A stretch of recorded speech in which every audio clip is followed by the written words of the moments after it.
racisme est la première justification du colonialisme. Il fallait bien, pour pouvoir rendre les gens esclaves, pour arriver à prouver qu'ils n'étaient pas tout à fait humains. Le racisme et le colonialisme, ça va avec. Le racisme, c'est quand des gens décident qu'ils sont supérieurs à d'autres. Le colonialisme, c'est une des applications du racisme.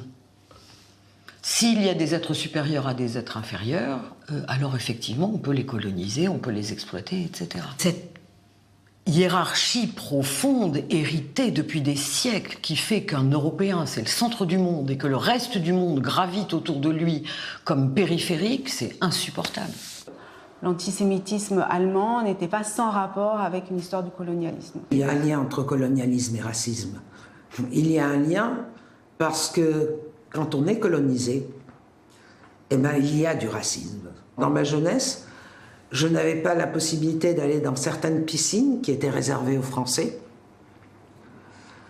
Je n'avais pas le droit d'aller au lycée français, puisque j'étais marocaine. Donc le colonialisme est quelque chose qui est raciste.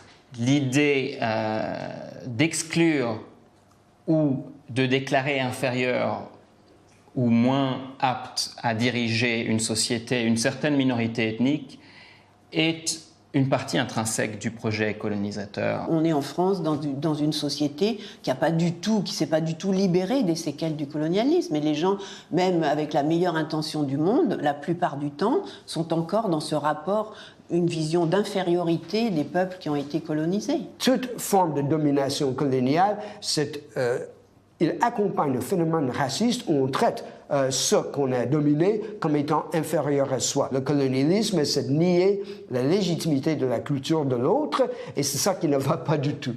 Si je déteste mon voisin parce qu'il n'a pas la même gueule que moi, ça peut se régler. Mais quand la structure, et je dirais presque mondialisée, fonctionne pour opprimer des milliards d'individus aujourd'hui, sous prétexte qu'ils sont au service d'une espèce d'oligarchie blanche chrétienne, etc. Là, on est dans un racisme structurel qui fait tourner le monde. Le racisme, ça sert à diviser. Et c'est exactement cette division qui permet aux forces qui actuellement sont représentées par Israël, qui dit, ben voilà, la terre, on l'organise comme on veut. On a décidé qu'on s'installait là. Ceux qui étaient là, ils n'ont qu'à partir. Il y a un lien direct entre la question du racisme ici et la question du Proche-Orient. Déjà parce qu'au Proche-Orient, on n'a pas un affrontement entre deux communautés religieuses. On a une guerre coloniale contre un peuple, le peuple palestinien.